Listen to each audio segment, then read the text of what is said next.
Hello everyone, welcome to C++ course on code mode. आज की इस क्लास में हम देखने वाले हैं हमारे किसी वेरिएबल का स्कोप क्या होता है। अगर स्कोप को हम हिंदी में देखें तो हम स्कोप को कार्य क्षेत्र बोलते हैं। तो किसी भी वेरिएबल का स्कोप एक सीमा होती है जहां तक उसका प्रभाव देखा जा सकता है, या फिर हम उसको इस तरह ही बोल सकते हैं, हमारा वेरिएबल जहां तक वैलिड होता है वो उसका स्कोप होता है। जब हम आगे प्रोग्राम बनाएंगे तब हम इसको अच्छे से देखेंगे कि हमारा स्कोप होता क्या है। अब हमारे पास दो तरह के स्कोप होते हैं। एक स्कोप होता है हमारा लोकल और एक होता है हमारा ग्लोबल। लोकल स्कोप हमारे किसी भी फंक्शन के अंदर का स्कोप होता है। अगर हम अपने किसी वेरिएबल को एक फंक्शन के अंदर डिक्लेयर करते हैं तो उस वेरिएबल का स्कोप लोकल होता है, और जब हमारा कोई वेरिएबल किसी फंक्शन के बाहर डिक्लेयर किया जाता है तो उसका स्कोप ग्लोबल होता है। जो हमारा लोकल स्कोप होता है उसका प्रभाव केवल उसी फंक्शन के अंदर देखा जाता है जहां पे वेरिएबल डिक्लेयर होता है, बट जो हमारा ग्लोबल वेरिएबल होता है उसका प्रभाव हमारे पूरे प्रोग्राम के अंदर देखा जा सकता है। अब हमारे पास यहाँ पे एक प्रोग्राम है तो उसकी मदद से देखते हैं हमारा ग्लोबल और लोकल स्कोप होता क्या है। सबसे पहले हमारे पास हेडर फाइल है, उसके बाद हमारा नेम स्पेस है, उसके बाद हमने एक वेरिएबल डिक्लेयर किया है जिसका नाम है टेस्ट। अब से पहले जब भी हम अपने किसी वेरिएबल को डिक्लेयर करते थे वो हमारा मेन फंक्शन के अंदर होता था, बट अगर हम यहाँ पे देखें जो हमारा टेस्ट है वो किसी भी फंक्शन के अंदर नहीं है। हमने उसको डायरेक्ट हमारा जो नेम स्पेस था उसके बाद लिखा है। अब ये किसी भी फंक्शन के अंदर नहीं है तो इसका मतलब ये है जो हमारा टेस्ट है वो अभी एक ग्लोबल वेरिएबल है। उसके बाद हमारे पास एक डिस्प्ले वैल्यू नाम से एक फंक्शन है, उसके बाद है हमारे पास मेन फंक्शन। तो मेन फंक्शन को भी देखते हैं। मेन फंक्शन के अंदर हमने वापस से एक वेरिएबल डिक्लेयर किया है जिसका नाम टेस्ट है, और यहाँ पे भी हमारे पास टेस्ट है और यहाँ पे भी हमारे पास टेस्ट है, तो दोनों का नाम सेम है। जो हमारा ये वाला टेस्ट है ये हमारा ग्लोबल वेरिएबल है, और जो हमारा ये वाला टेस्ट है ये हमारा लोकल वेरिएबल है, क्योंकि ये हमारे मेन फंक्शन के अंदर डिक्लेयर किया गया है।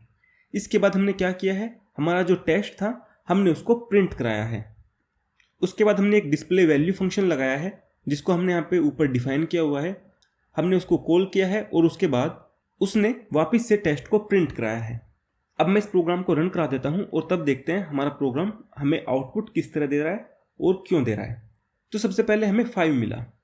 अगर हम इस प्रोग्राम के अंदर देखें तो जो हमारा यहाँ पे टेस्ट था वो ग्लोबल था, और जैसे मैंने आपको बताया जो हमारा ग्लोबल वेरिएबल होता है उसका प्रभाव हम अपने पूरे प्रोग्राम के अंदर देख सकते हैं, और जो हमारा लोकल वेरिएबल होता है उसका प्रभाव केवल उसी फंक्शन के अंदर दिखता है जहाँ पे वो डिक्लेयर किया गया है। और जो हमारा ये टेस्ट है इसका प्रभाव केवल हमारा जो मेन फंक्शन का ब्लॉक है केवल उसके अंदर है। तो अब यहाँ पे क्वेश्चन आता है उसने 10 प्रिंट क्यों नहीं कराया, उसने 5 प्रिंट क्यों कराया। तो इसका आंसर ये है, अगर हमारे पास एक ग्लोबल वेरिएबल है और हमारे पास एक लोकल वेरिएबल है और दोनों का नाम सेम है तो उन दोनों में हम ज़्यादा अहमियत हमारे लोकल वेरिएबल को देते हैं। अब हम इसको इस तरह देख सकते हैं, जो हमारी फैमिली के मेंबर्स हैं, जो हमारे परिवार के सदस्य हैं वे हमारे लोकल वेरिएबल हैं, और जो हमारे दूसरे लोग हैं जो हमारे फैमिली से बिलोंग नहीं करते वे हमारे ग्लोबल वेरिएबल हैं। तो उनमें ज़्यादा हम इम्पोर्टेंस हमेशा अपने जो फैमिली के मेंबर्स हैं जो हमारे लोकल वेरिएबल्स हैं हम उनको देंगे। इसीलिए उसने इस टेस्ट 10 को इग्नोर कर दिया, और जो हमारा एक टेस्ट था जिसके अंदर 5 वैल्यू थी उसने उसको प्रिंट कराया। उसके बाद जैसे ही हमने अपने डिस्प्ले वैल्यू फंक्शन को कॉल किया तो हमारा जो प्रोग्राम का फ्लो है वो हमारा यहाँ पे चला गया, और यहाँ पे हमने सी आउट कराया टेस्ट को। अगर हम यहाँ पे देखें हमने यहाँ पे कोई भी टेस्ट वैल्यू डिक्लेयर नहीं की है। अब इसके पास कोई भी टेस्ट नाम से लोकल वेरिएबल नहीं है, तो ये क्या करेगा, जो हमारा ग्लोबल वेरिएबल है उसको उठाएगा। इसलिए जो हमारे यहाँ पे टेस्ट वैल्यू प्रिंट हुई है वो हमें 10 प्रिंट हुआ है, क्योंकि इसके पास कोई भी लोकल वेरिएबल नहीं था तो इसने जो ग्लोबल वेरिएबल था उसको ही प्रिंट करा दिया। अब इसके बाद हमारे पास एक और प्रोग्राम है, हम उसको देखते हैं। अब इस प्रोग्राम के अंदर हमारे पास सबसे पहले हमारी हेडर फाइल है, उसके बाद है यूजिंग नेम स्पेस, उसके बाद हमने एक ग्लोबल वेरिएबल डिक्लेयर किया है जिसका नाम है टेस्ट, और अब की बार हमने केवल इसको डिक्लेयर किया है, इसके अंदर कोई भी वैल्यू नहीं डाली है। इसके बाद है हमारे पास डिस्प्ले वैल्यू फंक्शन, तो इसको अभी छोड़ते हैं, मेन फंक्शन पे जाते हैं। मेन फंक्शन के अंदर हमने अपने टेस्ट के अंदर वैल्यू डाल दी है 10। हमने यहाँ पे कोई भी टेस्ट डिक्लेयर नहीं किया है, जैसा हमने पहले किया था। हमने यहाँ पे टेस्ट डिक्लेयर किया था, बट हम यहाँ पे टेस्ट के अंदर 10 वैल्यू डाल रहे हैं, तो जो ये 10 वैल्यू होगी वो हमारी ग्लोबल वेरिएबल के अंदर जाएगी, क्योंकि हमारे मेन फंक्शन के पास कोई भी टेस्ट नाम से लोकल वेरिएबल नहीं है। तो जो हमारी ये 10 वैल्यू है वो हमारी इस टेस्ट के अंदर जाके स्टोर हो जाएगी। उसके बाद हम उसको प्रिंट कराएंगे, तो इसलिए हमें यहाँ पे 10 मिल रहा है। अगर मैं इसको रन भी करा देता हूँ, ओके, तो हमें यहाँ पे 10 मिल जाएगा। उसके बाद हम डिस्प्ले वैल्यू फंक्शन को कॉल करेंगे। तो हमने डिस्प्ले वैल्यू फंक्शन को कॉल किया और टेस्ट को इंक्रीमेंट कराया।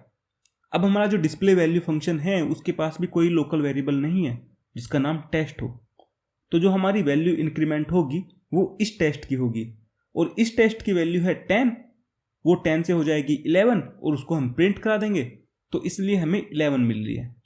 अब ये फंक्शन हमारा पूरा हो गया। उसके बाद हम वापस से अपने मेन फंक्शन पे गए, हमने फिर वापस से एक सी आउट लगाया और अपने टेस्ट की वैल्यू प्रिंट करा दी। तो यहाँ से भी जो हमारे टेस्ट की वैल्यू प्रिंट होगी वो 11 ही होगी, क्योंकि हमारा ग्लोबल वेरिएबल प्रिंट हो रहा है। तो इस तरह से हमारा ये प्रोग्राम था। अब इसको थोड़ा सा और समझते हैं। अब हमारे पास यहाँ पे एक और प्रोग्राम है, तो इसमें भी सबसे पहले चीज़ें सेम ही है। हमारे पास नेम स्पेस है, हमारी हेडर फाइल थी, उसके बाद है हमारा एक वेरिएबल जिसका नाम है टेस्ट, और ये ग्लोबल वेरिएबल है क्योंकि ये सभी फंक्शंस के बाहर है। तो हमारे यहाँ से टेस्ट ग्लोबली डिक्लेयर हो चुका है। हमने इसको डिफाइन नहीं किया है, मतलब हमने इसके अंदर कोई भी वैल्यू नहीं डाली है। उसके बाद हमारे पास यहाँ पे कुछ फंक्शंस हैं। इन फंक्शंस को तो अभी नहीं देखते हैं, अपना सीधा मेन फंक्शन को देखेंगे, क्योंकि जो हमारा प्रोग्राम स्टार्ट होता है वो मेन फंक्शन से स्टार्ट होगा।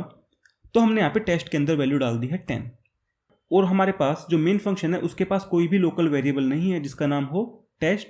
तो जो हमारा 10 है ये हमारे इस टेस्ट के अंदर जाके स्टोर हो जाएगा, जो कि हमारा ग्लोबल वेरिएबल है। उसके बाद हमने डिस्प्ले वैल्यू ए जो फंक्शन है उसको बुलाया है, तो हम उस फंक्शन पे चले जाएंगे। तो यहाँ पे हमारे पास जो टेस्ट है वो लोकल है क्योंकि हमने उसको यहाँ पे डिक्लेयर किया है, और उसके बाद हम टेस्ट के अंदर 7 वैल्यू डाल रहे हैं।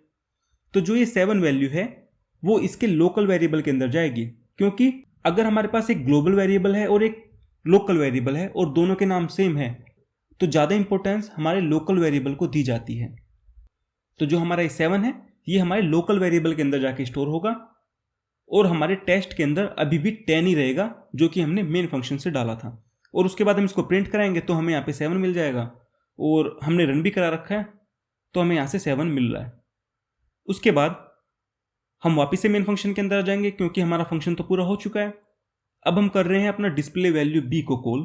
तो जैसे इसको कॉल करेंगे हमने यहाँ पे टेस्ट को डिक्लेयर किया और टेस्ट के अंदर हमने वैल्यू डाल दी 9, और यहाँ पे हमने टेस्ट को डिक्लेयर किया है तो हमारे पास यहाँ पे एक लोकल वेरिएबल है जिसका नाम है टेस्ट। तो यहाँ पे जो 9 वैल्यू जाएगी वो हमारे लोकल वेरिएबल में जाएगी, और उसके बाद हम अपने टेस्ट को प्रिंट कराएंगे तो हमें यहाँ पे 9 मिल जाएगा। प्रोग्राम पूरा हो चुका है। मेन फंक्शन पे जाएंगे वापस से और डिस्प्ले वैल्यू सी फंक्शन को कॉल करेंगे। अब अगर इस प्रोग्राम के अंदर देखें, हमने यहाँ पे कोई भी लोकल वेरिएबल डिक्लेयर नहीं किया है, हमने डायरेक्ट अपना टेस्ट प्रिंट कराया है।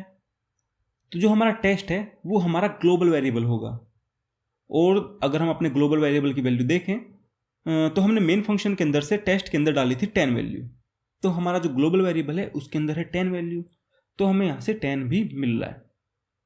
और उसके बाद हम अपने टेस्ट को इंक्रीमेंट करा रहे हैं, तो जो इंक्रीमेंट होगा वो भी हमारा ग्लोबल वेरिएबल इंक्रीमेंट होगा, तो हमारा 10 से हो जाएगा 11, और उसके बाद हम क्या कर रहे हैं, अपने 11 को यहाँ पे प्रिंट करा रहे हैं। अब हमारा ये फंक्शन तो कंप्लीट हो चुका है, और उसके बाद जो हमारे प्रोग्राम का फ्लो जाएगा वो मेन फंक्शन पे जाएगा, और हम यहाँ पे वापस से अपना जो टेस्ट है उसको प्रिंट करा रहे हैं, तो हमें यहाँ पे मिलेगा 11। अगर मैं इसको थोड़ा सा बड़ा करके दिखाऊं तो हमें यहाँ से 11 भी मिल रहा है।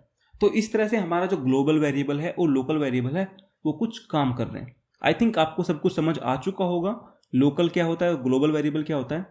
अब इसके बाद आपके पास एक क्विज है जिसको आपको सोल्व करना है। अगर आप इस वीडियो को यूट्यूब पे देख रहे हैं तो आपको वीडियो को लाइक करना है, चैनल को सब्सक्राइब करना है। अगर आपको इस कोर्स को देखना है तो इस कोर्स का लिंक डिस्क्रिप्शन के अंदर आपको मिल जाएगा, आप वहां से जाके इस कोर्स को देख सकते हैं।